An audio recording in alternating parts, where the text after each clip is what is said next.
Good evening, everyone. My name is Jed Liston, and I'm the Alumni Director here at the University of Montana. Welcome to our latest installment of the Alumni Virtual Engagement series. This series is designed to keep you engaged and informed about the great things going on at the University of Montana and is proudly brought to you by the University of Montana Alumni Association. We are using the Zoom webinar system, so please use the Q&A feature at the bottom of your screen to ask us any questions. And tonight we have a lecture, so we will answer those questions after that lecture has played. Tonight, we welcome back our colleague, Dr. Doug Emlen, who studied at Cornell University, earned his BA, got his PhD at Princeton University, and his Postdoctoral Research Fellowship was done at Duke University, all before coming and joining the faculty at the University of Montana, where he is a full professor. He is an elected member of the American Academy of Arts and Sciences and a recipient of the U.S. Presidential Early Career Award in Science and Engineering. His book, Animal Weapons: The Evolution of Battle, won the Phi Beta Kappa Science Book of the Year Award in 2015, and I highly recommend it for everybody out there. And his textbook, Evolution, Making Sense of Life, was co-authored with award-winning journalist Carl Zimmer and is presently adopted by more than 250 universities and colleges.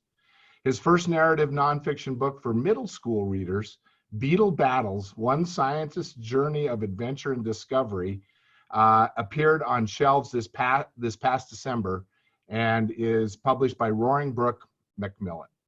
Pick that one up too. Shameless plugs for you, Doug. But tonight we have a very special treat. Over the course of this series over the summer, we have received many questions asking about what it was like to teach and for our students, what it was like to learn when all of a sudden the campus went completely online.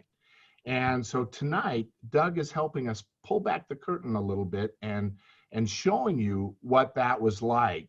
He is sharing a lecture that he gave in April, and it's pretty much just as the students would have seen it at that time. After we play the lecture, Doug will answer your questions, so please have some in the Q&A. Welcome, Doug. Any words to kick off before we start the lecture? No, I'll just quickly say thanks everybody for taking the time to watch this. And again, by way of context, this past spring I was teaching genetics and evolution. It's a 220 student class that is aimed mostly at sophomores.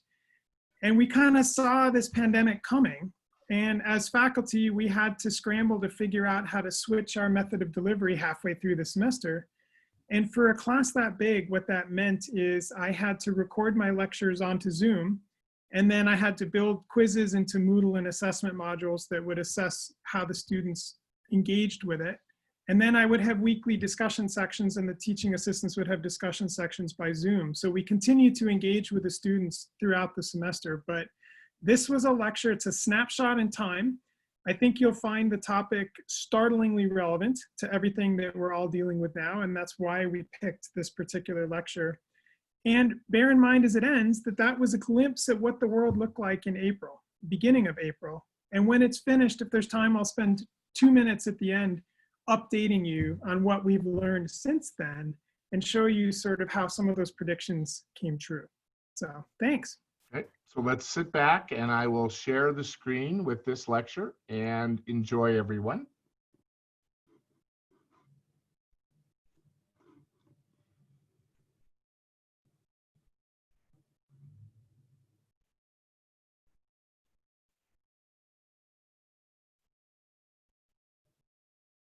I'm having trouble getting it to play because my thing's in the way.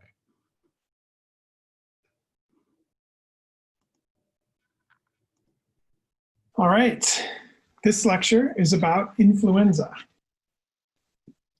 So today we're going to talk about the flu, and I'm going to weave together biology and history to show you one example of the many, many reasons why evolutionary biology is relevant to you and relevant to me and relevant to all of us in contemporary society.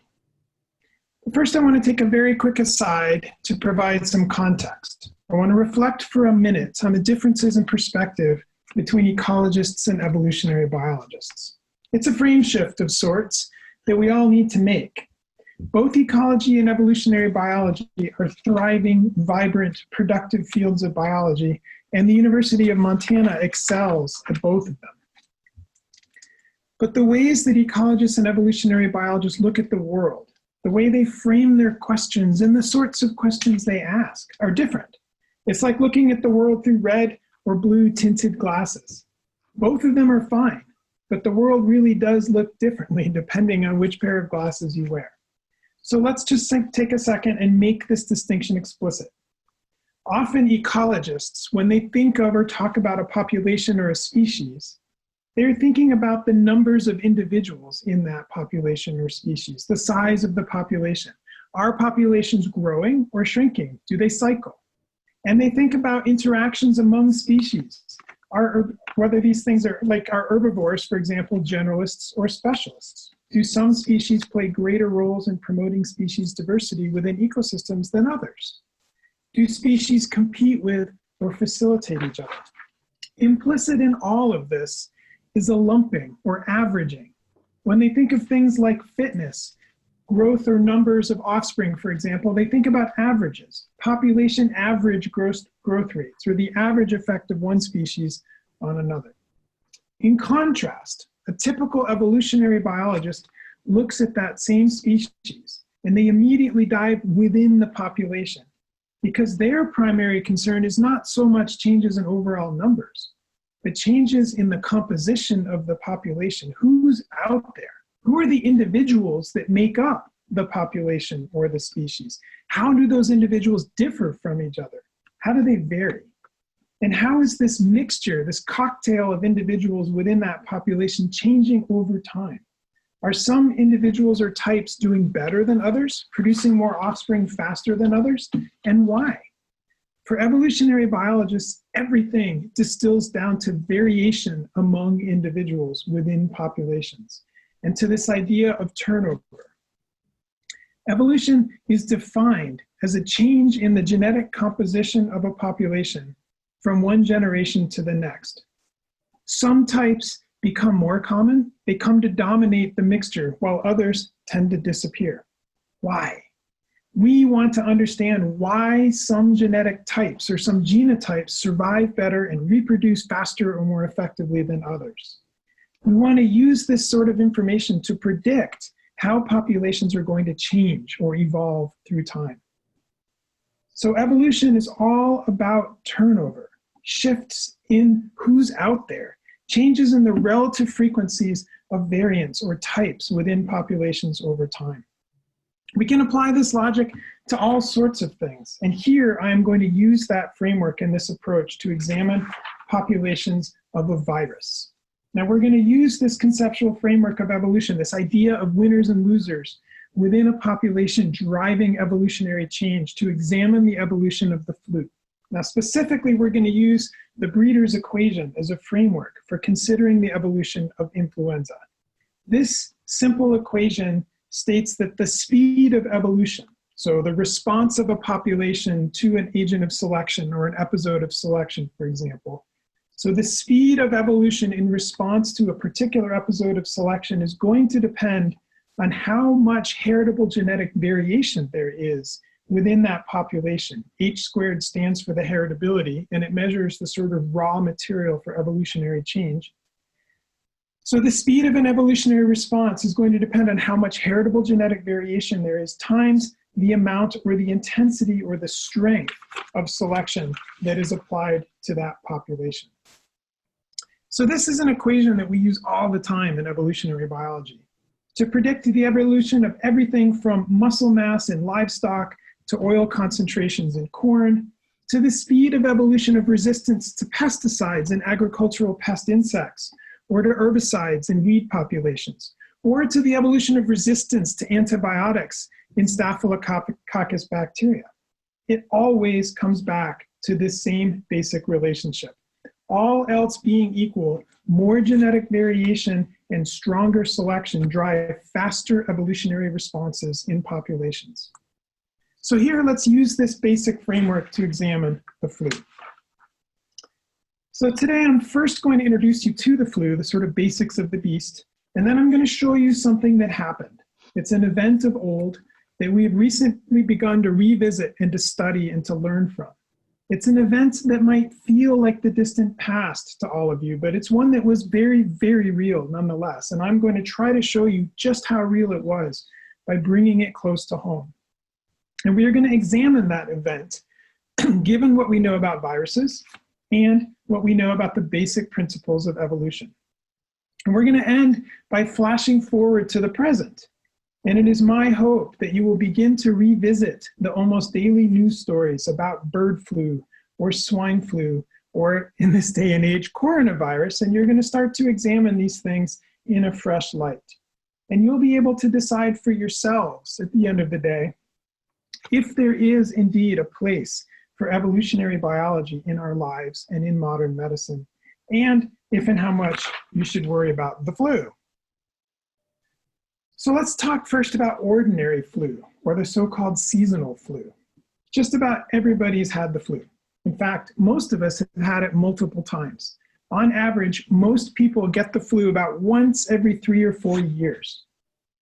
That's not true for smallpox, or measles, or polio, or rabies. Those are viruses too. So right away, it should be pretty clear that there's something special about influenza. Flu is easy to underestimate, but it actually infects 30 to 60 million Americans every single year. And I'm not talking about stomach flu, by the way. Influenza is a specific disease that attacks the respiratory system. The overwhelming majority of victims infected with so-called ordinary flu recover fully within about 10 days, as evidenced by all of you. But sometimes complications occur.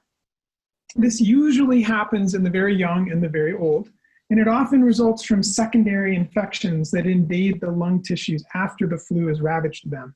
And this pneumonia can and definitely does kill. On average, 36,000 people die each year in the United States alone from the so-called ordinary flu, and 500,000 die each year worldwide. Put that in perspective, that is 25 times more people than are killed by terrorism in a typical year. But we fight this virus. We manufacture antibodies to the virus and use these to make a vaccine. Yet, populations of this virus evolve so fast that the vaccine becomes obsolete and must be rebuilt anew each year. Think about that.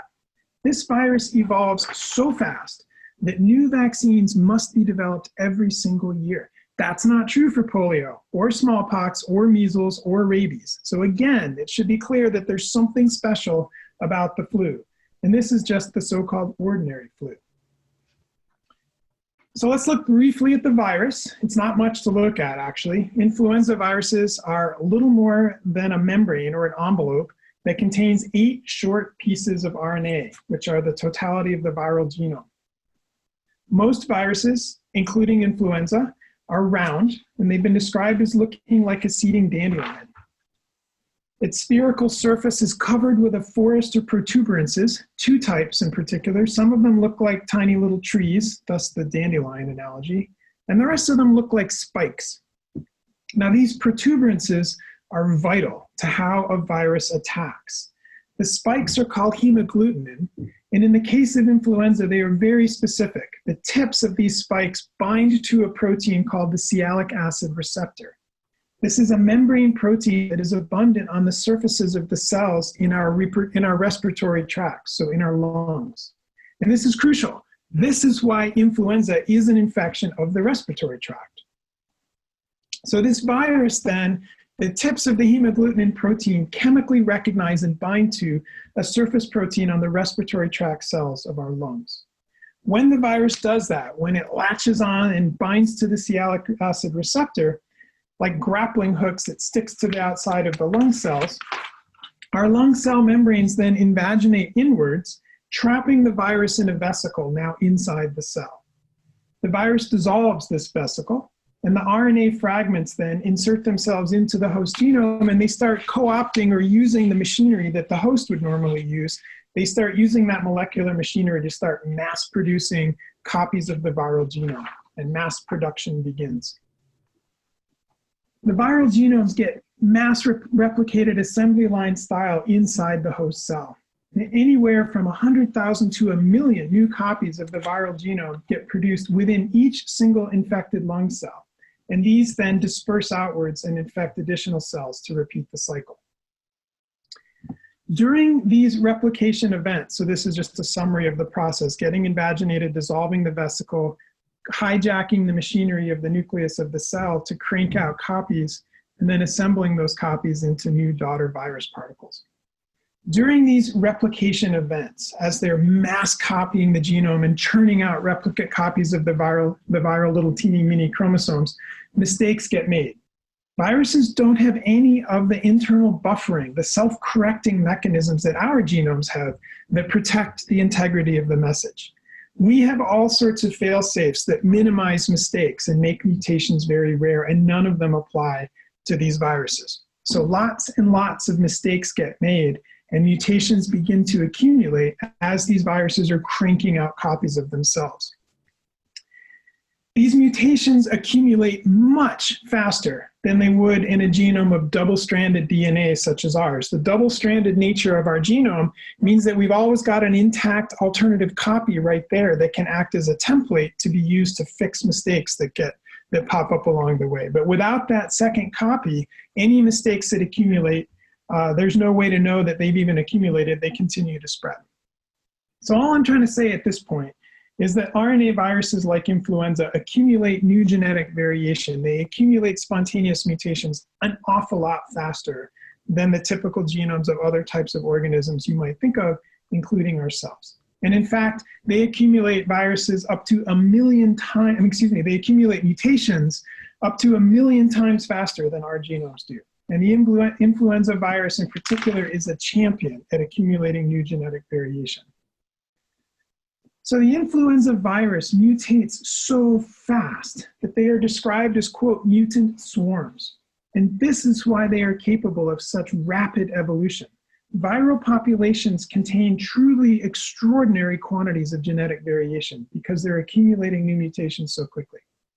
Surface proteins of this virus evolve lightning fast. So here is a molecular phylogeny for real-time evolution of the H1N1 strain. This was the 2009 swine flu.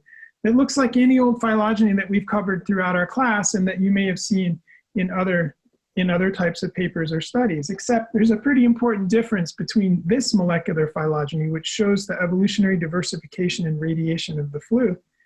Unlike phylogenies that you might see in other types of studies, this particular amount of genetic change didn't happen over a couple million years. It didn't happen even over a couple thousand years. In fact, this amount of genetic evolution occurred over a time period of just 6 months. You can see the axis here, January, February, March, April, May.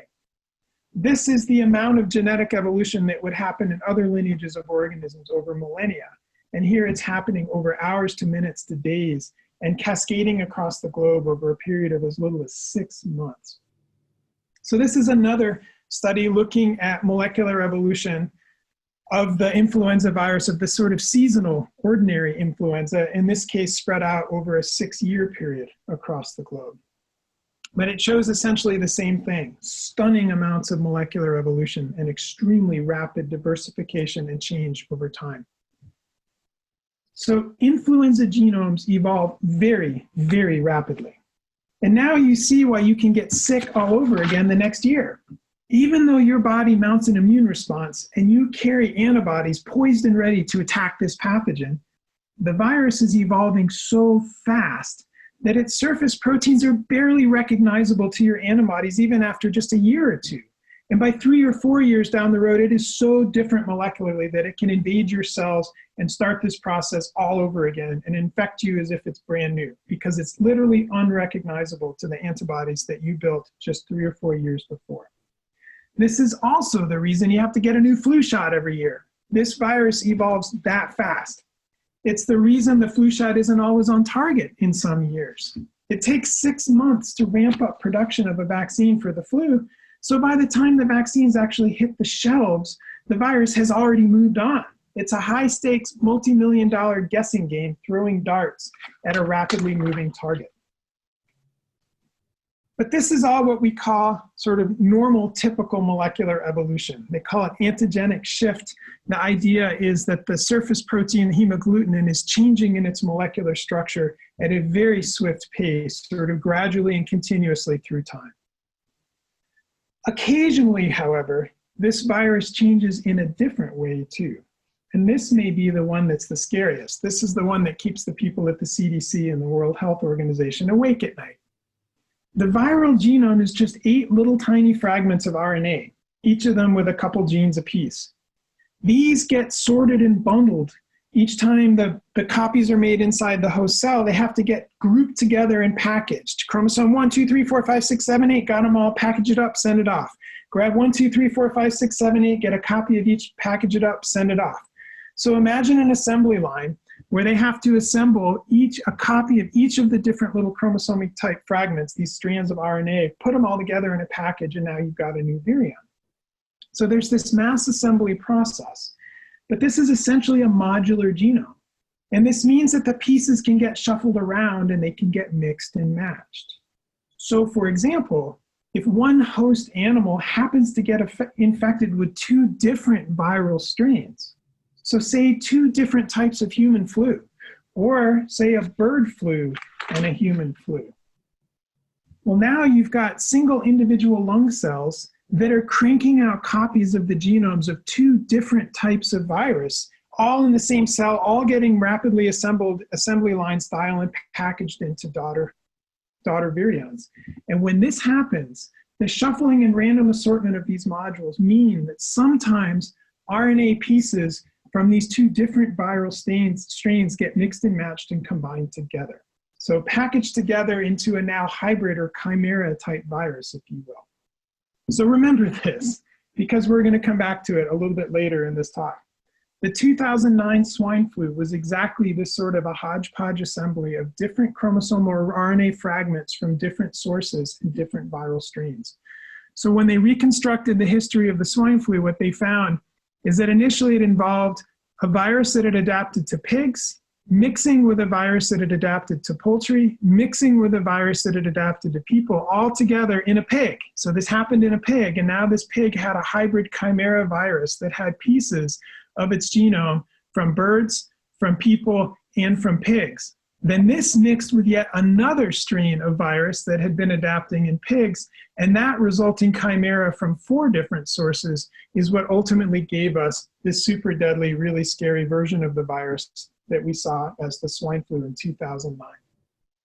So remember this basic shuffling process, because we're going to come back to it a little bit later.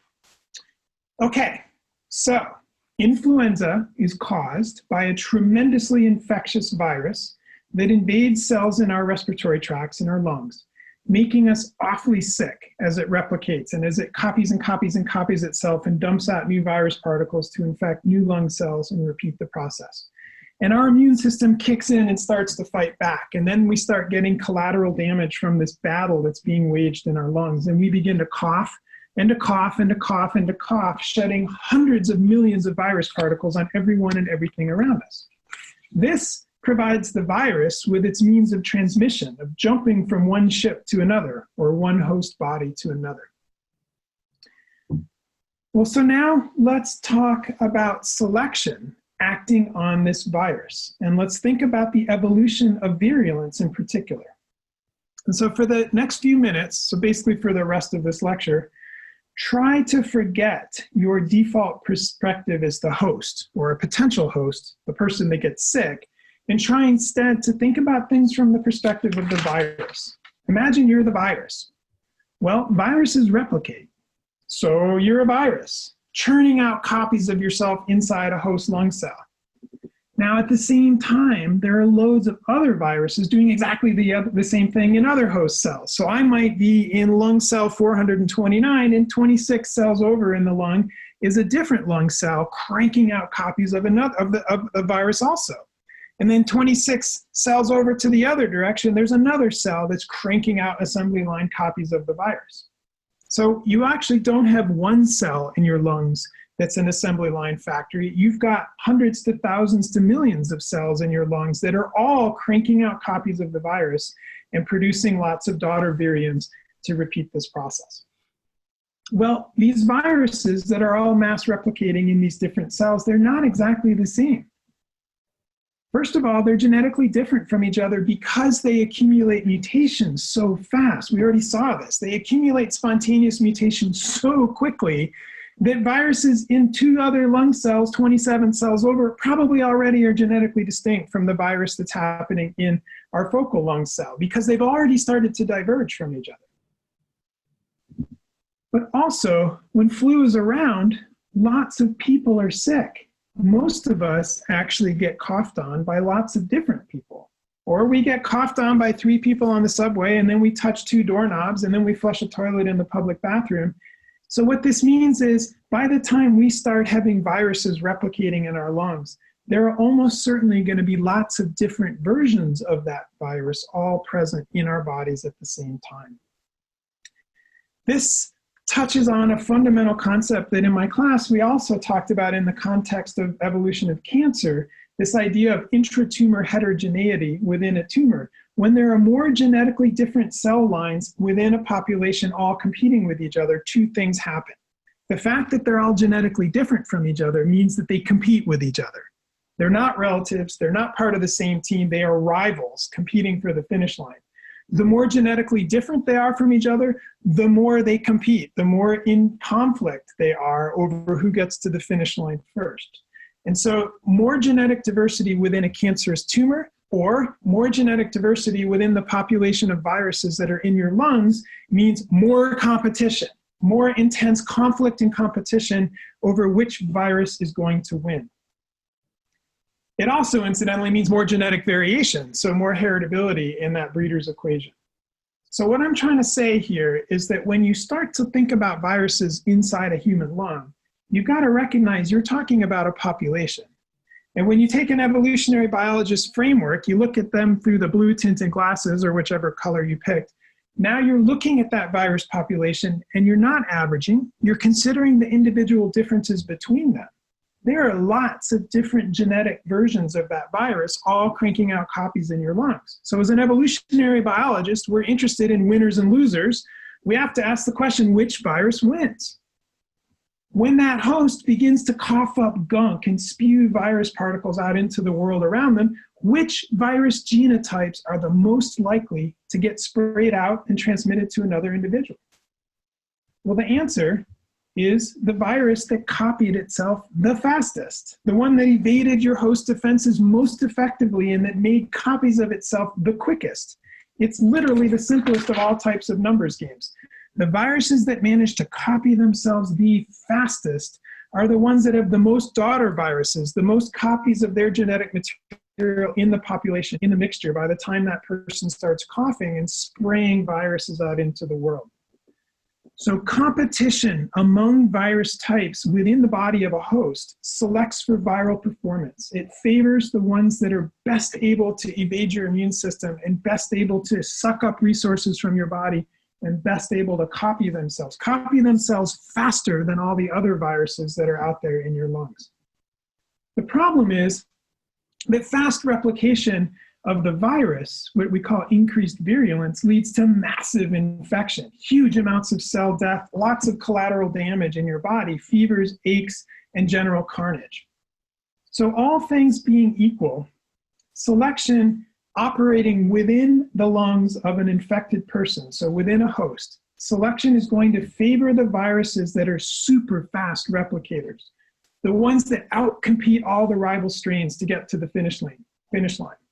Now, yeah, that might suck for the host. That's going to incapacitate the host a bit because this type of a race to the finish line and that kind of super rapid copying of viral genotypes isn't likely to be a good thing for the host. But it's a very, very good thing for the selfish genotypes of the virus that happen to win because they're the genotypes that get dispersed. So selection operating within the host, competition among the viruses within the host is going to favor the evolution of the most virulent, the fastest copiers, the most incredibly dangerous strains, so to speak. And if that process carries out over enough time, the virus can evolve to be a faster and faster and faster replicator. So the virulence of the virus can increase. But take this logic to the extreme.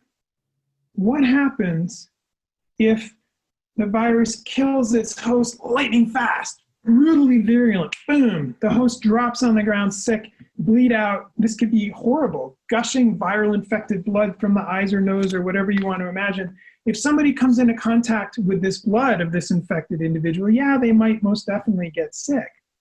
But somebody that gets hit that hard, that fast, meaning if the virus is so virulent that it drops their host and incapacitates them really quickly, think about what that means for the virus. That host individual is incapacitated. This is not somebody that's going to work. This is not somebody going shopping at the mall or riding the subway. These people are so sick that they're flat on their backs and they're very shortly dead. Dead hosts don't cough. I mean, I know that's obvious, but this is really important. Dead hosts don't cough. So unless there is somebody within easy arm's reach, that virus dies out. So severely virulent strains don't last within populations. It turns out they pop up all the time as new mutations arise and spread. I mean, remember, the most competitive, the most virulent viruses outcompete their rivals, churning through that replication process. So whenever one of these virulent types pops up, within that host, they're going to win, and those mutations are going to spread. But when the hosts start dropping too fast, the virus genotypes fail to get transmitted. They don't make it from one host to the other. They go down with the ship, and they die. So Ebola does this, by the way. I know I just showed you a picture of it. Ebola is famous. It's the stuff of Hollywood. Patients gush infectious blood from multiple orifices, and they die. Boom. Ebola can wipe out households. It can even wipe out villages. But until very recently, Ebola never spread. Now, we're going to come back to that very recently bit at the end and talk about what factors might be different here. But the idea is that when pathogens get so bad that they kill their host fast, they usually self-destruct and die. So normally, severely virulent strains kill their host too quickly. They don't manage to jump from person to person, and those especially virulent strains die out. So what this means then is viruses have sort of two jobs. Phase one is they got to race to the finish line. Once they get inside a lung cell, they got to outcompete all the other viruses and win. So they have to replicate faster than everybody else inside the lung if they're going to be numerically dominant within the virus population by the time that host coughs the viruses out into the world.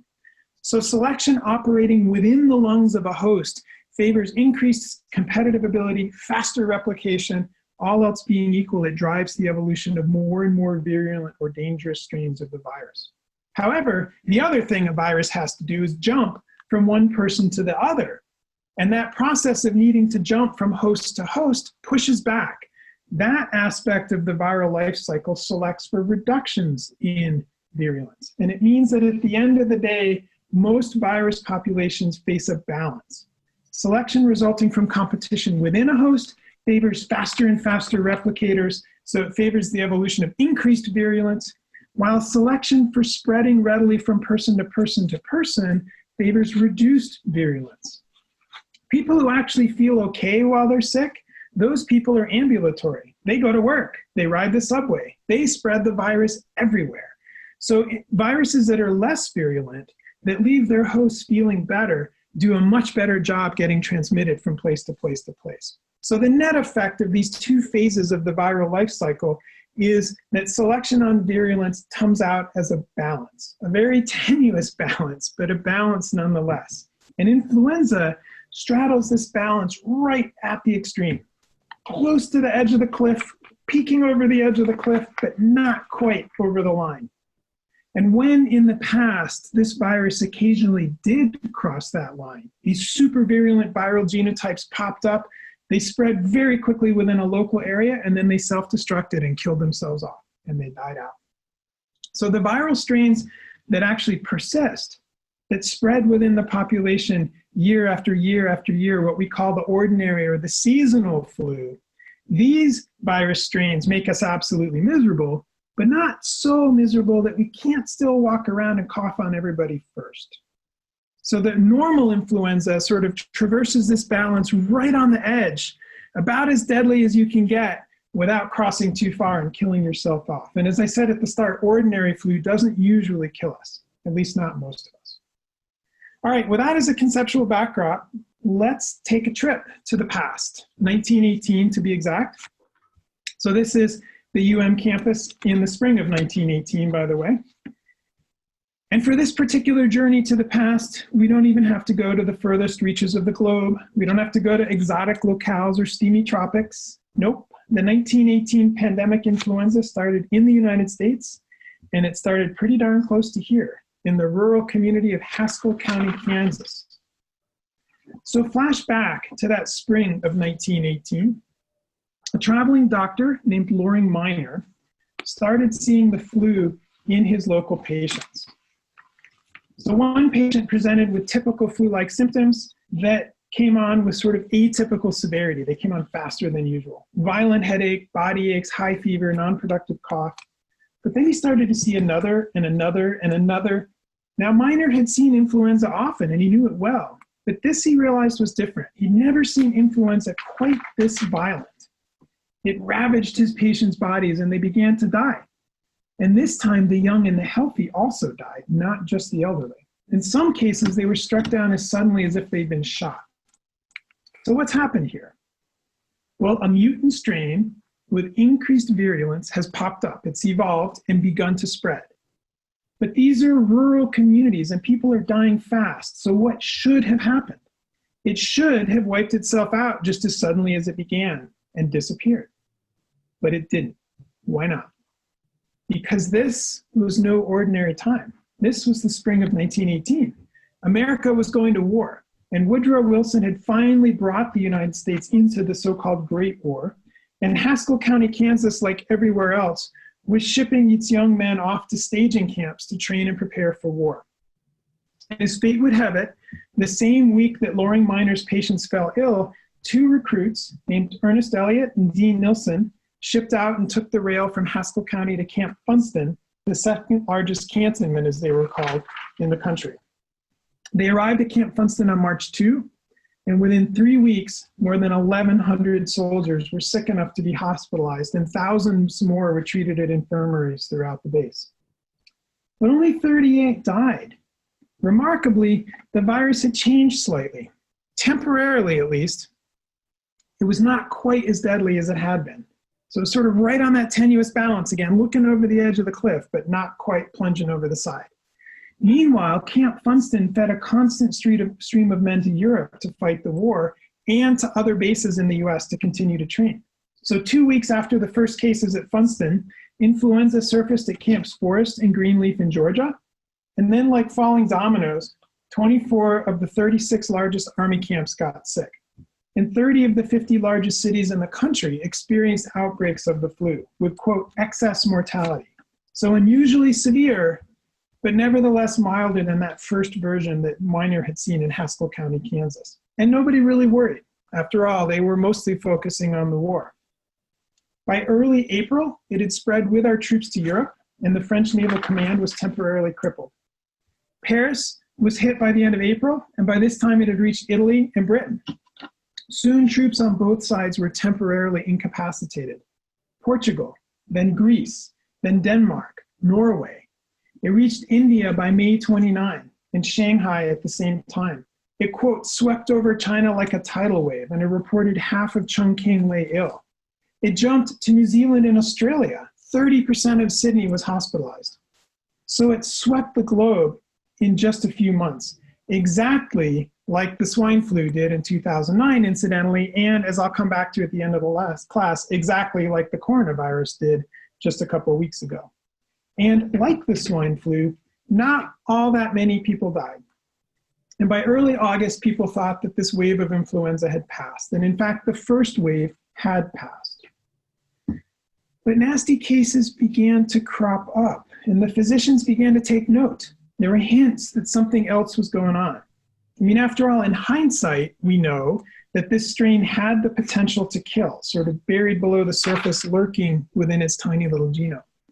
One Army report from the front noted, quote, fulminating pneumonia with wet hemorrhagic lungs, a rapidly escalating infection, and lungs choked with blood, fatal in from 24 to 48 hours. So what had happened, people think, is that this first wave, as it spread across the world's population, it continued to evolve. Now, normally, as we've seen, the super virulent forms like this die out as soon as they pop up. But this time they did not. This was wartime. And in particular, this was trench warfare. Huge concentrations of soldiers crammed into tiny, confined, unsanitary spaces. And in these trenches, bodies that died sat there next to the living, essentially shoulder to shoulder on top of each other. And eventually both the sick and the dead got carried out. And they weren't just buried, they were carried to processing stations at overcrowded bases to be identified. And sometimes they were then shipped back to the United States. So that the sick, even the ruthlessly comatose sick, got carried back to camp and examined and handled, and then piled onto the same troop transports that were being used to bring in new healthy soldiers. They were carried to medical tents, then to hospitals, then shipped back to the United States or to Britain. As people in the trenches coughed and bled out and died, instead of the virus dying out, what happened? The comatose and the dead were immediately replaced in the trenches by fresh new troops. I mean, this was literally a viral dream. It was a constant supply of healthy hosts that were brought endlessly to the pits and to the trenches. It was a never-ending conveyor belt of healthy young hosts. Suddenly, it no longer matters if your host is incapacitated, because you still get transmitted if you're a virus. The selection environment has now changed, and the normal counter-selection on virulence has been relaxed. So what happens? Once you relax that constraint, once it doesn't matter anymore if your host is incapacitated and falls comatose and dies, you still get transmitted. Once you remove the shackles and the constraints, then the most virulent strain wins, period. Viral evolution. This is the most important concept of the lecture. Wartime conditions changed the nature of selection acting on this virus. This created conditions where the deadliest, most virulent strains could win. And just like that, it did. We now estimate that it took only 15 viral generations for the lurking virulence that was hiding in that Haskell County, Kansas strain to resurface. And when it did, wow. So the conditions of war contributed to, facilitated the evolution of an extraordinarily virulent strain of influenza. And instead of exterminating itself, the very war machine that we had built to support its battles provided a mechanism for transmission of this deadly strain of virus. A comatose, flat on your back, sick patient could be carried to 15 different overcrowded populations in troop trucks and medical tents and overcrowded hospital wards and troop ships before these people died and then after they died. And again, this made a viral smorgasbord of hosts. We think that this supervirulence evolved independently in many places along the war lines and also in the overcrowded hospitals in the cities across Europe and Asia. So the take home at this point is that the conditions of war, the crowding of people, the constant turnover of young bodies that were brought into the crowded conditions of the trenches, and the mass movement and crowding of people connected to supporting the logistics of war, this changed the nature of selection acting on the influenza virus, and it created an extraordinary set of circumstances where the most virulent strains could survive and thrive rather than disappearing and dying out. By September 7, troop ships with sick soldiers had landed in New York, Boston, and Philadelphia. Shortly afterwards, they landed in New Orleans. At the same time, the virus was spread to South America, into much of Asia, into Africa. The new pandemic had exploded. Thousands of sick soldiers were taken into naval hospitals in Boston and Philadelphia. The hospitals overflowed, and people were brought to the civilian hospitals, and then those hospitals overflowed. And 3 days after all these hospitals filled, the doctors and the nurses began to get sick, and they began to die. 75% of the medical staff in Philadelphia died or were incapacitated from this round of the flu. The virus swept across the country lightning fast, and the bodies started to pile up. People reported in with what at first appeared to be the ordinary flu, but very rapidly developed the most vicious type of pneumonia. 2 hours after admission, they'd have blue and black spots all over their cheeks, and a few hours after that, they'd start to be cyanotic. So turning blue, starting with their ears and spreading over the face. Cyanosis occurs because the lungs are destroyed. They're filled with blood. These people are blue from lack of oxygen. They are suffocating from the pneumonia. Their faces turn blue and people start coughing up blood and hemorrhaging, and they're usually dead within just a few hours. Base hospitals that could normally handle 1,200 patients within a few days had over 6,000 stacked up into aisles and into the surrounding areas. And not only do they have 4 times the number of patients they can handle, but 75% of their medical staff are already sick or dead. Blood was everywhere, I quote, on linens, clothes, pouring out of the sick men's nostrils, even their ears. And if you think that they ran out of hospital beds, then you have to consider that they ran out of morgue space too. Quote, corpses littered the hallways. In the morning, the dead bodies are stacked about the morgue like cordwood. So this is not the same flu. Around the world, from Boston to Bombay, this influenza virus, this mutant swarm had evolved, had adapted to humans and to the human condition of crowding, rapid transport, and war. And this lethal virus exploded everywhere almost simultaneously. In Philadelphia, 1 week after the virus had landed at the Naval Yards, the mayor made the decision to go ahead with a parade. It was a war effort, a fundraising parade.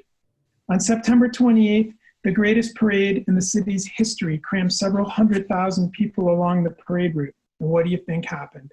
The virus swept this city. And in the end, I'll come back to it in a few minutes, Philadelphia was clobbered, was hit harder than any other city in the United States.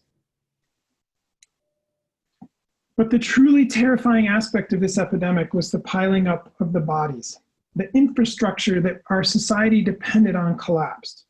Undertakers got sick or refused to touch the flu victims. Nobody was healthy enough to even dig the graves. And undertakers ran out of coffins. So I have some quotes from the time period. Quote, bodies backed up more and more into people's houses, stacked up on porches or in closets or in closed off bedrooms. The stench was terrible. Doors and windows were thrown open. No more bodies could fit. They lay in homes where they died, often with bloody liquid seeping from the nostrils and mouth. Families covered the bodies in ice, but even so, they began to putrefy and stink. In New York City apartments, people had no spare rooms, so bodies were wrapped in sheets and pushed into corners for days. The dead lay there for days while the living lived with them. The stink and the horror, the sheer psychological terror that started to sink in to people around this time. Imagine feeling sick all of a sudden and realizing what you have. By that point, you would personally know of tens to hundreds of people who were now dead from this particular flu. Chances are you'd actually lost an immediate family member or a friend to the flu. Maybe they were rotting in the closet or in the corner of the room or on the porch. And now your temperature starts to rise and you have to wonder. I mean, that's the true terror, the terror of losing your loved ones and the constant reminder that you could be next. Routinely, 2 people in a household would die, and 3 deaths in a family was not uncommon. Cities were paralyzed with fear. Churches, schools, theaters, government, everything closed. Streets were barren. And places like Philadelphia had to resort to mass graves. The casualties were so high. All told, between 50 and 100 million people died from this particular strain of influenza. Now for a minute, I want to try to bring this a little closer to home. A couple years ago, I went down into the library stacks at Mansfield and I pulled out stacks of these newspapers and I pulled a bunch of headlines from Missoula from this time, or from Montana. I just want to show you a few. So this one says influenza spreads through Montana. Influenza spreading in Montana. This is an example of a Montana restaurant, everybody wearing masks. You know these aren't N95 masks, and you know they're definitely not keeping 6 feet distance between people. Missoula clamps lid over epidemic. With 28 flu cases in the city, the schools, churches, theaters are closed. And here's one: Helena closes to ban the flu. This is October 9, 1918, flu spreading over Montana. State Health Board gets call for help from many localities. October 10, all of the United States is in the grip of the flu epidemic. Every state in the Union feels the effect of the disease and it's worse in the camps. October 11, no decrease in the ravages of the flu. Oops, oh yeah, we're at war. Surprise attack restores the front.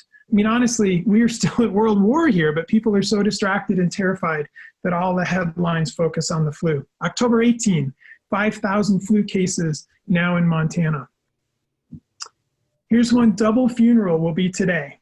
Mr. and Mrs. Hoffman, victims of the deadly epidemic, little son also ill.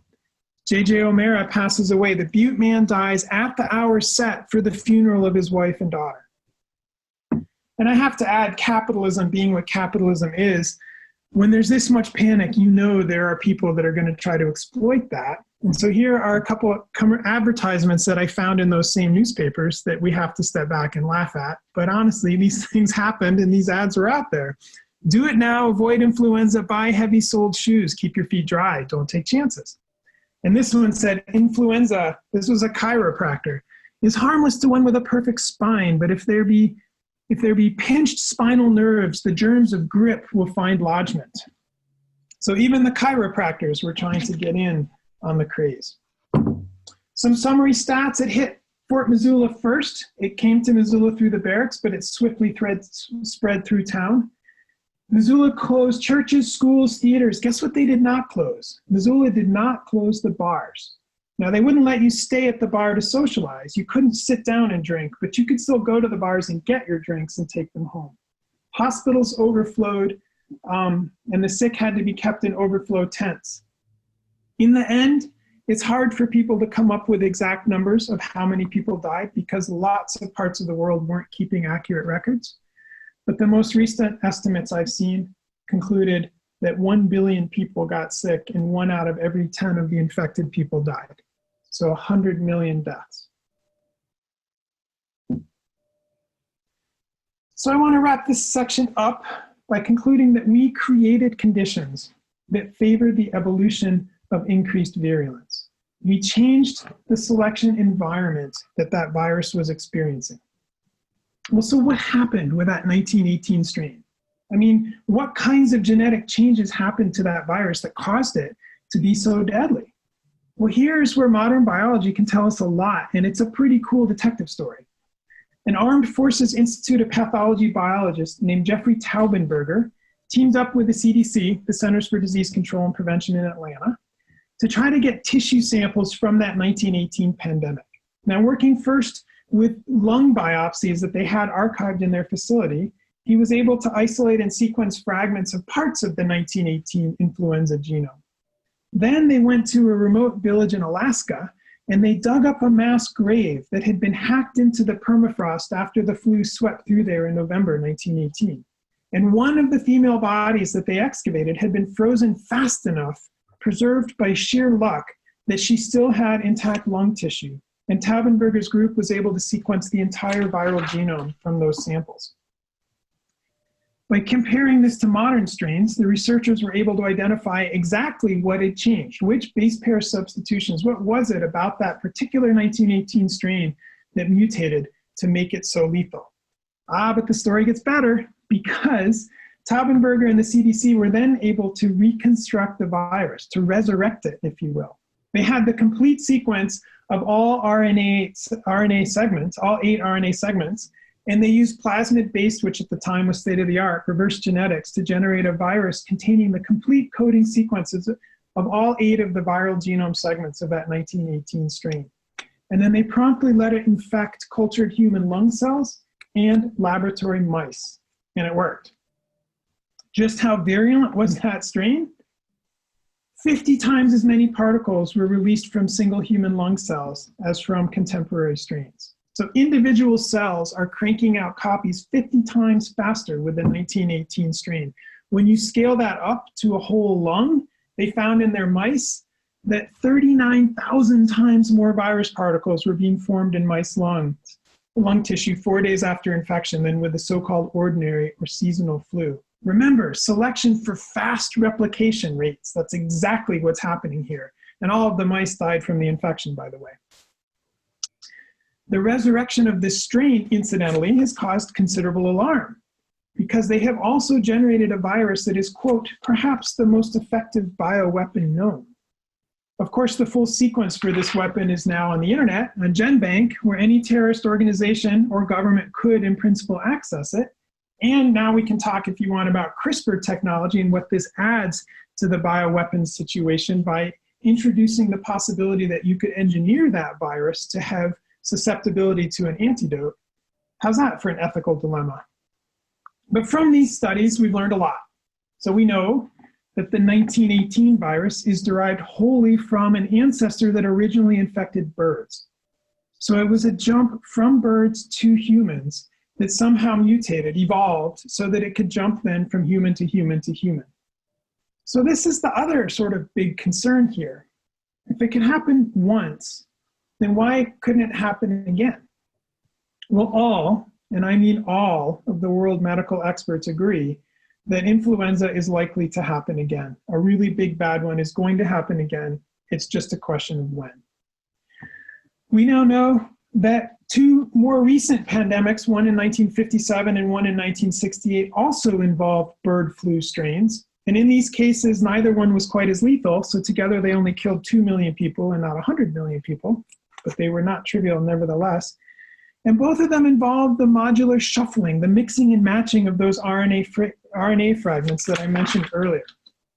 A host, a bird or a child or a pig, simultaneously infected with both the avian and the ordinary human flu strains, a little mixing and matching, and voila, you now have a human-to-human hemagglutinin protein that can recognize and bind to human lung cells really, really well, combined with the deadly lethality of a bird or swine flu.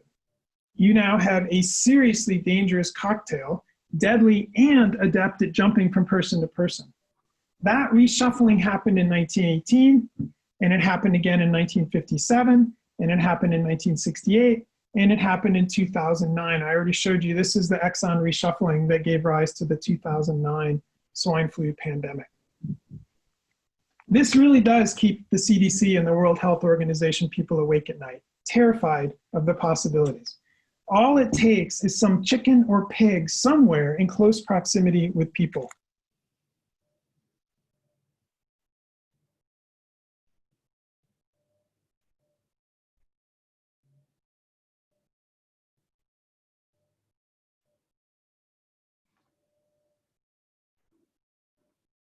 In the World Health Organization, we utterly failed to contain that one. So swine flu goes global, current level of influenza pandemic alert raised to phase 5. Containing flu is not feasible, specialists say. Mexico limits public services as flu alerts are increased. People jumped in fast to try to contain this particular thing. They tried to kill all the infected birds. They had mass extermination events of infected poultry. They tried to kill off infected pigs. They did everything they could possibly think of to try to contain the spread of that particular strain, and we failed. It traversed the globe with blazing speed, literally a matter of weeks. Now, luckily, like the early wave of the 1918 influenza, it slipped back from the brink, and by the time it spread, it wasn't as deadly as it had been where it first popped up, and it wasn't as deadly as it could have been. But oh my gosh, if that swine flu strain had been as deadly as the 1918 strain, we would have been in big trouble. The effects would have been catastrophic. So talk about dodging a bullet. But wait a minute, this is not 1918. We're not in a trench war of attrition. And we know a lot more about containment and sanitation. We can wear masks, for crying out loud. We kill poultry, we kill pigs. So why do these dangerous strains keep cropping up? To answer that question, we must look at the world from the perspective of the virus. And we have to ask ourselves, are we currently selecting for increased virulence? If we flash back to 1918, why did the deadly strain evolve and spread? Because it could. Huge amounts of troop movement, concentrated trenches, field hospitals, overflowing troop transport ships. We created conditions where deadly strains could spread. that smorgasbord or conveyor belt of healthy hosts, if you will. The counter selection was gone. You released the shackles. Now, all of a sudden, the viruses could kill their hosts lightning fast, and they could still get transmitted from person to person. And just like that, the balance tipped, and the deadliest pathogens won, the fastest replicators. What did they find? That 1918 strain replicated itself 39,000 times faster than the seasonal flu. It's a numbers game. Remove the constraints, and the deadliest genotypes win. Well, what about today? Have we today conditions that would permit a deadly strain to spread? Or should brutal strains pop up all the time like they did in the days of old and then die out? Well, many things have changed since 1918. But viewed from the vantage of a virus, we have to ask ourselves, are they really all that different? We try not to overcrowd our military camps. We know about containment and isolation wards. We have way better masks. But you know what? We also have 5 billion more people on the planet than we did back then. And these people aren't nicely widely dispersed. Think of some of the refugee camps, high concentrations of people living in squalor and poverty, displaced by war or climate change. Huge concentrations of people living cheek to jowl in unsanitary conditions. And consider not just the crowding and the poverty that we have in some of our most crowded urban areas, consider also the movement of people today. It doesn't take weeks by ship to go to Europe or Asia, it takes hours. Think about that. I can go to a coffee shop in a London airport terminal and I can cough on people from 27 countries within 15 minutes. They estimate that something like 5 million people are airborne at any point in time. We've all been coughed on in airplanes and airports. But now we can mix and match people from everywhere on the planet, and we can do it fast. This is why so many people are worried. From the perspective of the virus, we actually, once again, might have the equivalent of a veritable smorgasbord of hosts, a transmission dream.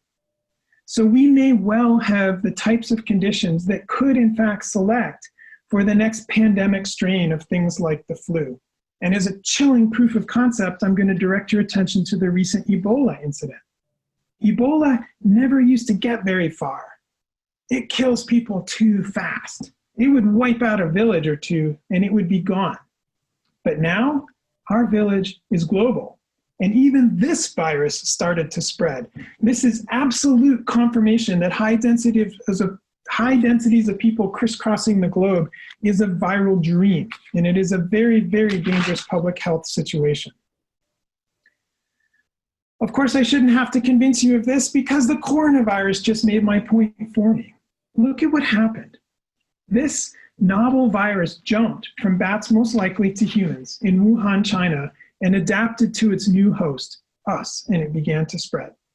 Despite truly draconian measures by the Chinese government, lockdown, quarantine of more than 1 million people, this virus still spread. We all watched with morbid fascination as it got closer and closer. This satellite image, by the way, shows you the magnitude of the change in air pollution in China before and after the lockdown. We aren't the only ones reeling from the economic impact that this thing is causing. And as it spread across the globe, and we all watched it come closer, this virus continued to evolve, to accumulate genetic mutations, and to diverge from strain to strain. This is super fast, by the way, placing this virus up there alongside the flu. As of my writing this lecture, we are getting close to the 1 million mark for worldwide cases, and I want you to note 2 things here. The curve in the lower right here is still increasing exponentially. That's not good. So the rate of increase is still growing exponentially. We're not out of this one yet. And note that the United States now tops the list for the worst hit nation in the world. And we're just beginning our spread. We're 2 weeks behind Europe and a month behind China, and we've already passed them in numbers. That's bad. So here in the United States, the virus is still exploding and spreading exponentially across the country. This is a map showing cases that have been documented as of yesterday morning. So how are people reacting? Well, honestly, it varies a lot. The NCAA canceled March Madness. That set the bar high and made everyone pay attention. The Florida governor ignored the warning, and spring break partiers crammed the beaches. Packed travelers all panicked and rushed home, clogging the airports. We didn't add sufficient staff, so the security checkpoints all backed up, forcing people to crowd in close and wait hours to get through these checkpoints. They're all returning from all over the globe, where the virus is already common, and now we cram them into a confined space and mix them up. I mean, in case you don't see the obvious parallel here, this is our 2020 version of the viral smorgasbord, the viral transmission dream, the World War I trenches gussied up in new clothes. Other reactions were more swift. University of Montana flipped to remote early in the game. The Montana governor was ahead of the pack in issuing stay-at-home orders to people in Montana. Flatten the curve, they all say. You've all seen this graph by now, I'm sure. Here's a slightly better version of it. This shows why people hope that social distancing and self-quarantine will help.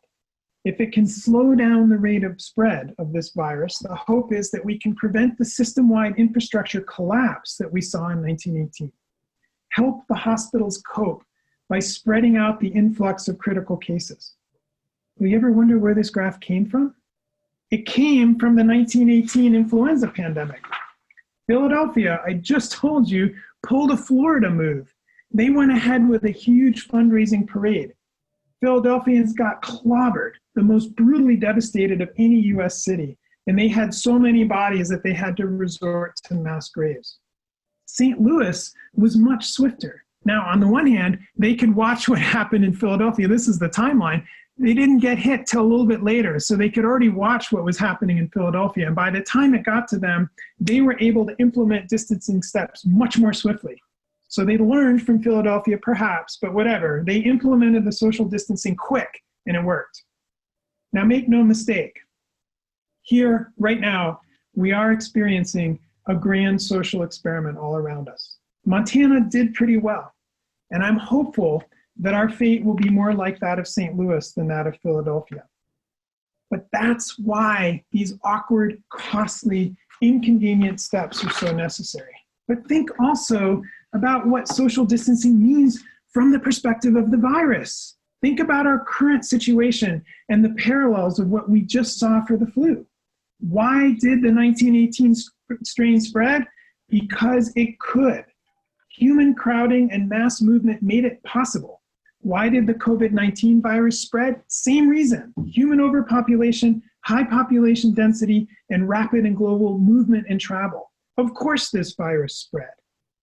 But think also about the containment measures. Social distancing, 6 feet apart, no large gatherings, wash your hands all the time. These steps make it harder for the virus to spread, not easier. They put the counter selection back into the equation, the tug back into the tug of war. Not only should this slow down the rate of spread, hopefully helping our hospitals and infrastructure not get too badly overtaxed, but this also should help prevent the evolution of an even more virulent strain. Remember, it was the second wave of the 1918 strain that really nailed us, the one that adapted to the conditions of war. Well, here, this is using what we know about evolution, about viral evolution in particular, to take drastic social steps to prevent the evolution of an even deadlier coronavirus strain. All right, so I want to end by coming back to the flu. Yes, the CDC has huge concerns about the risk of a future pandemic of flu, and they should. Remember, all, and I mean all, of the experts agree that it will happen. It may not be H1N1, in fact, it probably won't be, but with that much mutation and that much genetic variation and that much selection, the outcome is all but inevitable. And when that next strain does pop up, we know it's going to spread. I mean, look at what just happened around us with COVID-19. The good news, though, is that there are some really exciting advances on the horizon. Researchers right here at University of Montana are using genetic engineering tools to try to design a universal flu vaccine. If they can train our antibodies to target the base of that spike, that hemagglutinin protein, something that antibodies normally never do, then they can develop a vaccine that should last a lot longer. And it should work against a breadth of flu strains.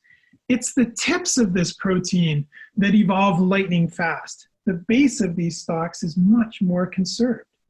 So there's actually a bunch of labs around the country. This is from April 3, 2019, a different study beginning in human trials. A number of different modern approaches are being brought to bear to try to develop innovative new approaches to a vaccine that won't expire every year and that will do a better job targeting influenza, given that it's such a rapidly evolving and rapidly moving target. Still, other labs are using genetic engineering to try to anticipate mutations that might occur. Instead of saying what happened in the past, say what could happen to the strains that are out there right now. If they can figure out ahead of time what the next really big bad strain would look like, which particular mutations would make them super deadly, then they ought to be able to anticipate that. They can engineer that into a vaccine and make a silver bullet before it's ever even needed. How do you do that? Well, what they do is they sit down and they take the strains that are sort of looming on the horizon, and they actually induce deliberately every possible mutation they can. They try every possible combination substituting. It's not a very big genome. It's not as hard as it sounds, but they're deliberately substituting base pairs and looking at what would happen. Mutate it this way, how bad is it? Mutate it that way, how bad is it? If they can do this ahead of time and figure out what the really deadly ones are, then the hope is they can anticipate that. They can design an antidote, build a vaccine before that ever happens in the wild. And if it then does happen in the wild, the idea is we'll already be ready for it. Of course, this approach raises concerns over whether these engineered super strains could then be used as bioweapons. We come back full circle again to the idea that CRISPR-Cas9 technology is allowing people to engineer bioweapons in a way that nobody had even considered not that long ago. So yet another fun conundrum for you guys to get to think about, for your generation to start to think about and to tackle. I want to add as I end here a couple sources in case you want to read more. Much of the history that I pulled together for the reconstruction of what happened in 1918 came from this fantastic book, The Great Influenza by John Barry. And if you want a compendium that weaves together phenomenal storytelling, really neat detective work, on the ground adventures in the jungle, tracking down the sources of diseases, and a tremendous amount of real world biology explained very clearly that all relates to these ideas of these emerging pandemics, I highly recommend Montana author David Quammen and the book Spillover. But for all of this as I end, I want to argue that the framework that we must have, the framework that we need in order to understand all of these things, Ebola, coronavirus, the flu, the conceptual foundation that is essential for any of our efforts to fight back at these things is evolution. It's the core concepts of evolutionary biology. And the path forward is going to require a vibrant and well-funded infrastructure in science. It's going to require a combination of evolutionary biology and modern genetics and genomics and science interacting with public health. So ultimately, as you go forth, you get to decide for yourselves if you want to believe in evolution, and you can decide whether you want your children taught about evolution in their public school classrooms. You know where I stand on this. I think evolutionary biology is indispensable. And I'll add, by the way, if you haven't already done it, you should get your flu shot. Thank you.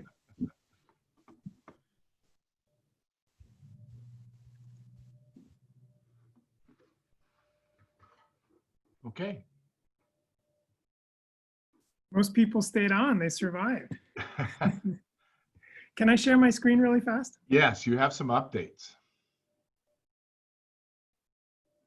Everybody, I know you've been listening to my voice for a while, and I have to add, it's the first time I've gotten to sit back and listen to myself talk. It's really strange.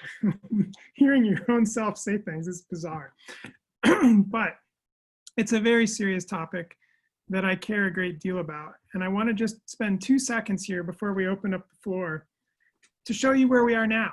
Because we all know it's been an absolutely insane spring and a crazy summer, and most of us can never remember anything quite like this in our lifetimes. And recall that the stuff I just showed you was recorded at the beginning of April. So all of that was sort of before stuff really got bad. So this is the thing I showed you, a snapshot from the Johns Hopkins Center that showed the total global cases on April 1st. This is what that case count looks like as of yesterday. We're now up to 18 million confirmed cases and almost 700,000 deaths so far.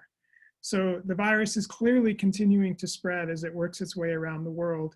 And I hate to be the bearer of bleak news, but we're not out of this yet. This is a snapshot of the number of new cases over time for the United States, broken down by state, and you can see Montana highlighted here. We really did well. The governor's decision to switch to remote and UM's decision to be aggressive and proactive to switch to remote honestly made all the difference in the world for Montana.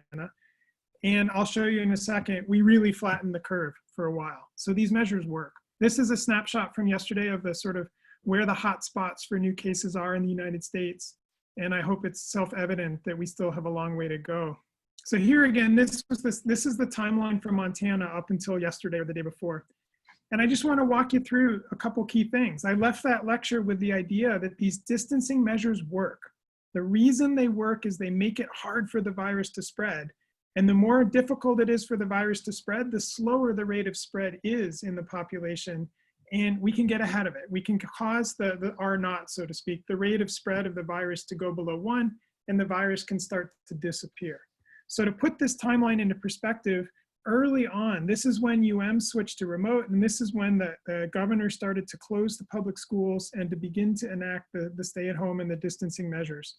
And it worked. We were able to completely flatten that increase right out of the gates. And for many, many weeks, I'm sure you already know, Montana was pretty much the best place in the United States to be. We had the lowest per capita case count for a long time. But you know what happened? We all know what happened. Everybody got restless. We all hated the distancing measures. Everybody wanted to get out. And besides, we'd done so well that the governor relaxed that constraint and we transitioned. We started sort of an experimental reopening, switching to phase 2. We lifted the quarantine on incoming out-of-state people, and totally like clockwork, cases began to spread. So the virus started to pop up. It started to spread a lot faster than most of us anticipated, and people had to start scrambling. And this is when the governor started to announce the mandatory face mask requirement. And you can see from this curve that already, that even though I'll tell you from having driven around Montana, it seems to be only Missoula that's actually following the face mask thing. The face mask rules are starting to have an effect. And you can already tell from Montana's situation that the number of cases are beginning to level off and hopefully to drop. So even with real time and even with the experience that we all had in the last few months, you can see direct, tangible, immediate evidence that these distancing measures work, because when we turn them on, the case counts drop, and when we turn them off, they start to climb back up.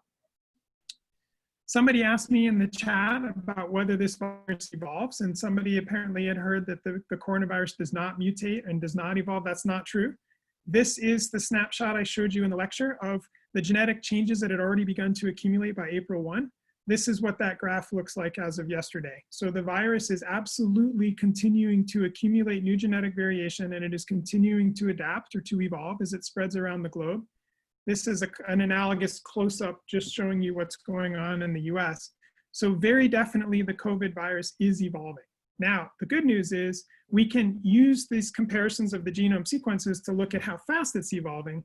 And initially it looked like it was going to be right up there with the flu, but we don't think that's the case anymore. It's pretty evident that it is not as slick or quick at changing as the influenza virus. And that's really good news, because it means, first of all, if you get sick and you recover, your built up immunity is probably going to last for a while, certainly for longer than flu. And it also means that when we're able to, the science is able to produce vaccines, those vaccines are likely to be effective for longer than the flu, because the rate at which this virus is adapting is slower than the influenza. But it is still adapting, and that means we still have to pay attention to things like social distancing. People often compare this to the seasonal flu. I just wanted to put some numbers out there now that we have a lot of data. This shows the mortality rate of seasonal flu as a function of age of people, and it shows that it targets 65 and older the most, but the percent mortality from the seasonal flu is substantially lower than what we're looking at right now with the COVID-19 strain. And the COVID-19 strain also is disproportionately hitting the elderly and people that have other pre-existing conditions. And then up in the top right, I've got mortality rates. The 1918 version of the flu, the really, really bad one, killed, we estimate, as many as 100 million people. And right now, as of yesterday, the coronavirus is somewhere between 650 and 700,000 people. So far, it's roughly 100 times better than the 1918 strain, or you could argue the 1918 strain is 100 times worse. I also have to point out that while we're all worried about the coronavirus, I kind of warned you that we all know that flu isn't going anywhere and that flu can continue to evolve and it can continue to come up with potential spontaneous exon shuffling super bad strains. So here's a headline from a month ago that suggests that there may be a new deadly flu strain also out there on the landscape. I realize that's the last thing we need is to deal with flu on top of coronavirus.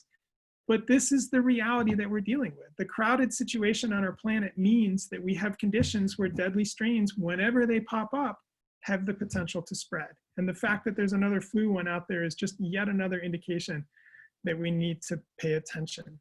And then I'm just going to end. You know, it's unfortunate that some of these things got political, and I know we all hate masks. They're hot, they're uncomfortable, my glasses always fog. Nobody wants to keep doing these distancing measures. I just have to point out that nobody liked them in 1918 either. This is an article that came out a couple days ago in the New York Times, and it was all about the political protests tied to wearing masks. And even back in 1918, it got really hot with people angry and arguing that you had to wear masks and other people protesting that it was their right not to wear masks. And this is a propaganda thing, the anti-mask meeting tonight, Dreamland Rink from the early 1919. So deja vu all over again. The parallels with this virus have no bounds. All right, I am done talking. Thank you for listening, and I'm happy to take questions. Yeah, Doug, we do have a couple of questions.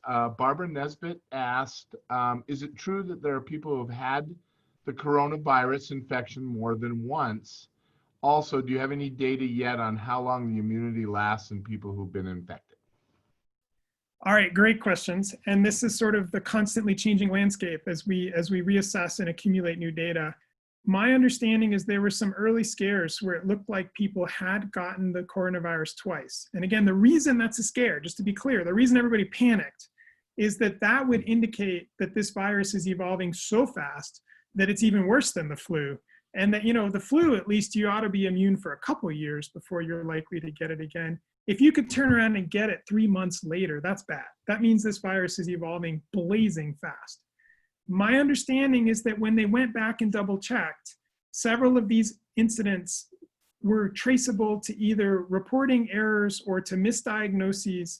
I am actually not aware of any confirmed cases of people that have had it twice, but even if there are a few, they're very exceptional, and there's probably other stuff going on that we haven't figured out. It's very clear system-wide that reinfection is exceedingly rare. And we can look at the rate of evolution of the genome. I just showed you a graph of that where we're looking at the sort of phylogeny of the virus. And it is evolving, but we can tell that the rate at which it's evolving is a lot slower than the flu. It's not faster, it's slower. So when you look at that big picture, we're getting pretty confident now that the vaccines should last for a while and that the overwhelming majority of people that recover should be immune for a while. This is tied in with it. Lynn asks, can we tell if the novel coronavirus is evolving to become more or less virulent? You've obviously said I love that. Thank you. That means you paid attention, because this is the thing that I think nobody's paying attention to. We're all focusing on, do we have to wear a mask? When should we wear masks? How do we distance? Can we open up these restaurants? We're thinking of it in terms of flattening the curve and slowing the spread, and that's great. That's important.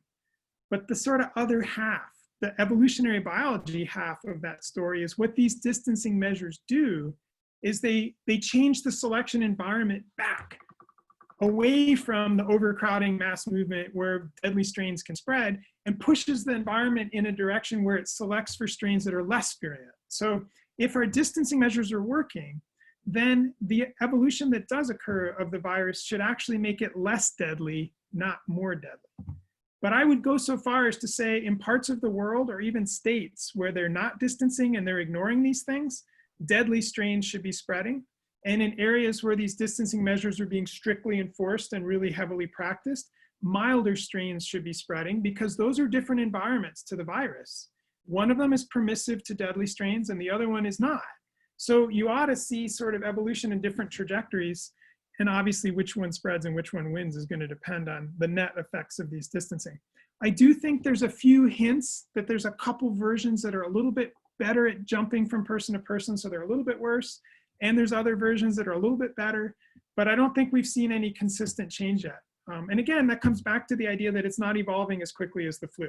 So in the 1918 pandemic, the first wave was sort of April, May, June, and then by July, it had already evolved, and several places around the world it exploded on the scene, and by July, August, it had already changed. And we're sort of at that same time point now, and we're not seeing the same degree of change so far, knock on wood. So awesome question. I'm really glad you're thinking about it that way because I don't think very many people are. And I think that's why we got to stick it out. We got to figure out, I mean, again, it's hard on the economy to shut everything down. As a society, we're going to have to sort of play with this and figure out how much can we stay open and what are the things that matter. The good news is scientists are collecting a ton of data on who uses masks, who does this method, who does that method. We're going to be able to go back and figure out which of the distancing steps made the biggest difference in terms of the virus, and also which of the distancing steps were the least destructive to our economy. And hopefully we'll be able to sort of weigh both of those things.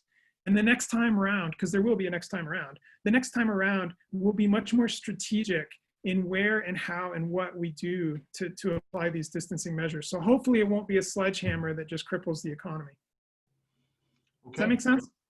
Yeah, that was great. Alhan is, and sorry if I mispronounced that, currently working with local nonprofits as well as the public health department in Santa Barbara, California. What Cool. metrics should we as public citizens be aware of, and are there important reopening metrics to look for?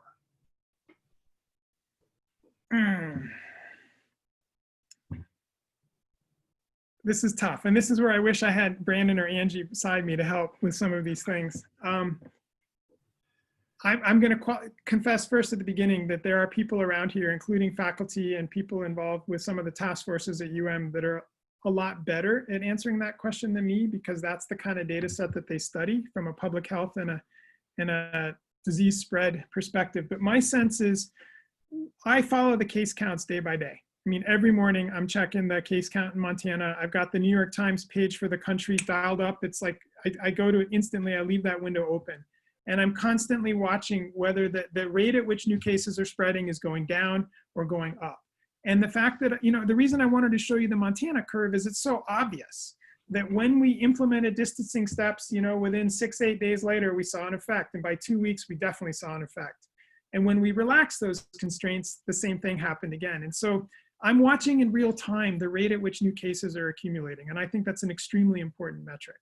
Now, UM has to think about a lot of things. We have a responsibility to our staff and faculty and students to find a way to open as safely as we can and to stay on top of the situation so that we can be very quick to respond if and when cases start to pop up. I mean, we know it's inevitable. College campuses everywhere are going to be seeing cases because they bring students from all over the place and they put them together. And we all know that students like to hang out on the side in addition to go to class. And so it's kind of a formula for transmission.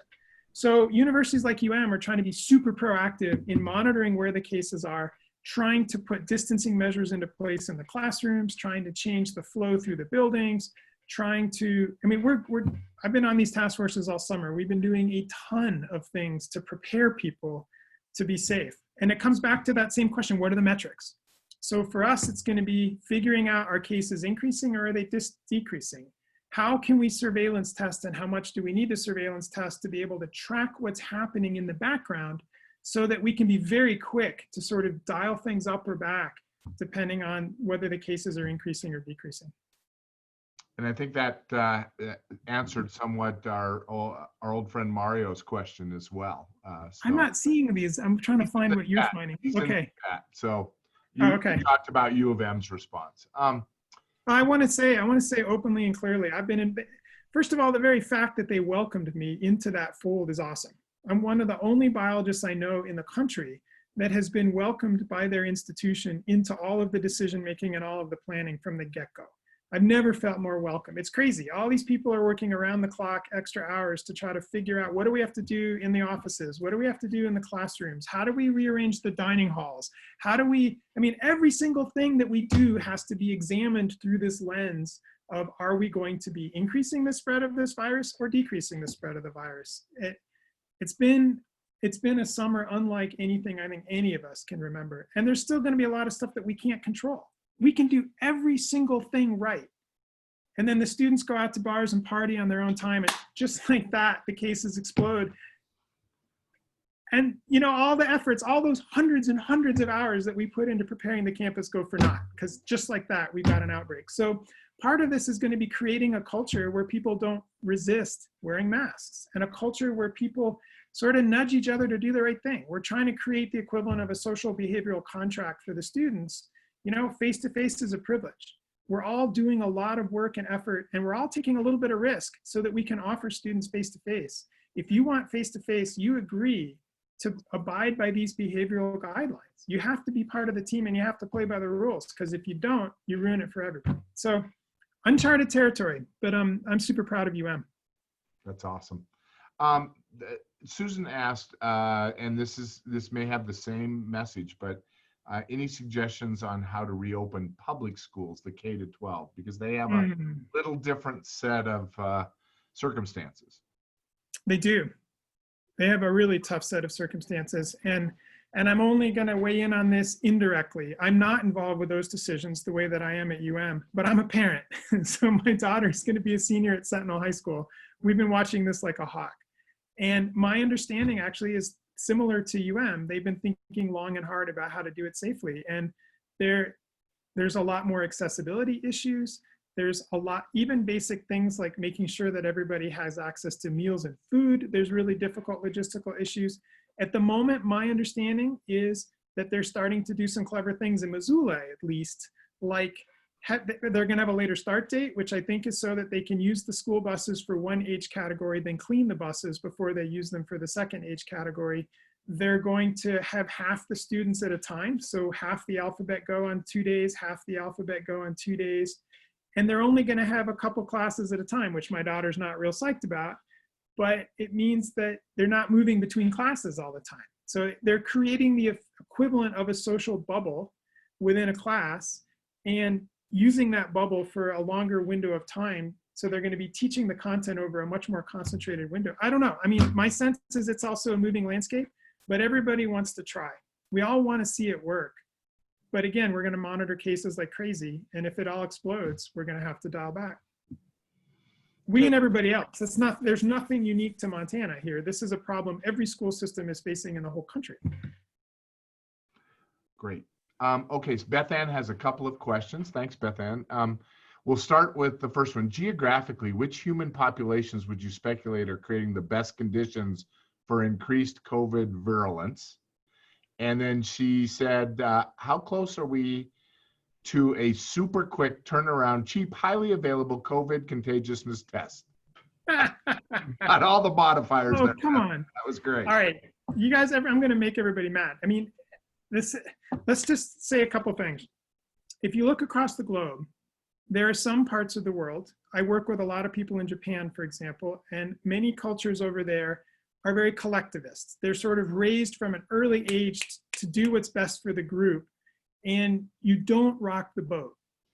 I mean, it's like ingrained in people's heads. It's the norm. I'm not saying that there's not exceptions and there's not variation, but on average, more people are willing to take one for the team, so to speak, to protect the group. And so when a government in a place like Japan says you wear masks, I mean, literally everybody wears masks. Nobody breaks that rule. When you have a country like ours, where we're raised from early ages to be independent, to be free thinkers, to do what we want, we don't want governments telling us what to do. We want the freedom to make our own choices. That's part of the ethos that is our culture. It's great in some ways, but it sure sucks when it comes to trying to stop a pandemic, because it means that people aren't willing to take those steps. And doing something that might hurt them, like wearing a hot, sticky mask that really is uncomfortable, to protect some random stranger on the street, that's something that people would do without thinking in Japan. And it's something that a lot of people really bristle at and don't want to be told to do here. So there's sort of fundamental cultural differences depending on where you are in the world. And those have merits and strengths and weaknesses from a lot of different vantage points. But when you think about it from a virus, the answer is crystal clear. The virus is going to spread faster and it's going to evolve to be deadlier in a place like the US than it is in a place where everybody follows the rules. And when you implement it, you flip that switch, everybody distance. You know what? Those places, the virus just plummeted and it hasn't come back. So we're dealing with an unfortunate sort of unintended consequence of our political and cultural system, but it's pretty predictable. I mean, I'm not going to put a value on it, but it makes absolutely crystal clear sense when you think about it from evolutionary biology and the perspective of the virus. So that's my sort of answer on why it's playing out differently in different parts of the world. It has to do with how readily people are willing to take the steps, the uncomfortable, awkward, inconvenient steps that are necessary to change the nature of selection on the virus and to slow the spread. Now you asked how quickly are we going to have rapidly efficient testing? And I mean, I will put my plug in there. Cheap, yeah, all of those. One silver lining of this is that I think a lot more people in the country are paying attention to science.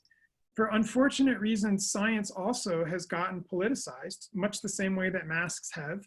It's become aligned with sort of cultural identities, and it's really too bad. And I think now everybody realizes, oh my God, I want a vaccine. Well, those that want a vaccine.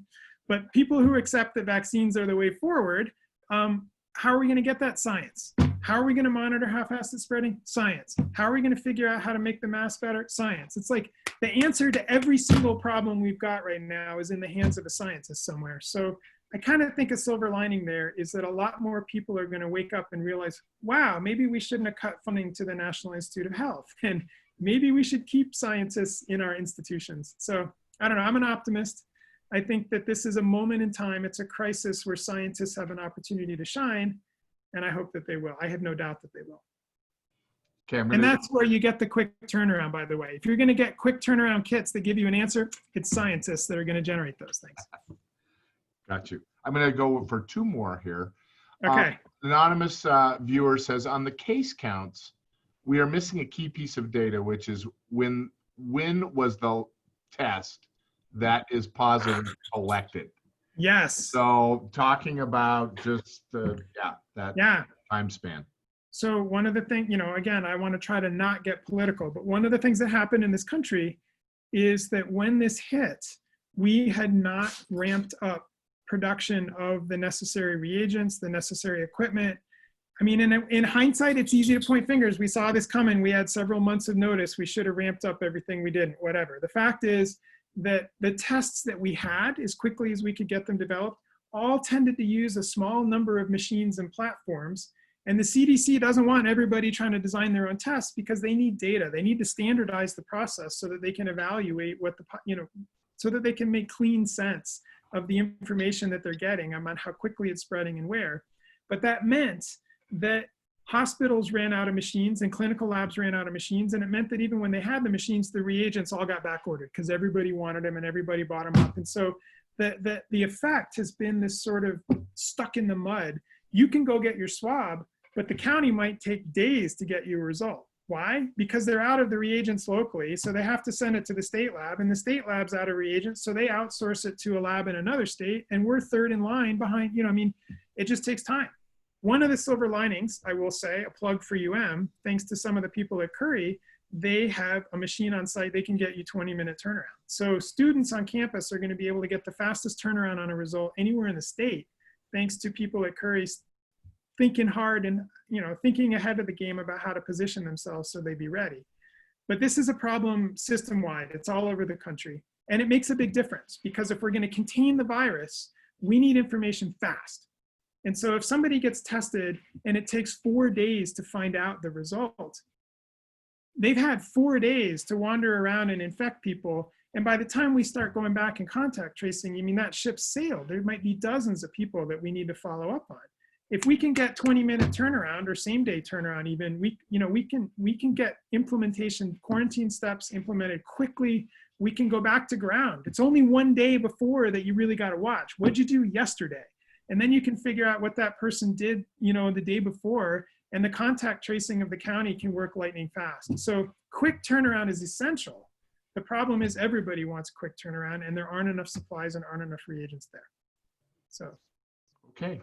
Well, I think that will wrap up our questions. Sorry if I didn't get to all of them, but Doug, thank you so much for this. The comments have been very, very positive, and everyone out there. I don't get to see those. That's good. It's sort of a depressing lecture, but thanks for listening, everybody. Yeah. I really appreciate this.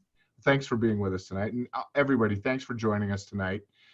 The Alumni Virtual Engagement Series will take a break as we begin what probably, as Doug referred to, an historic and unprecedented beginning of fall semester. And we're giving our faculty a break so that they can concentrate on welcoming our students back.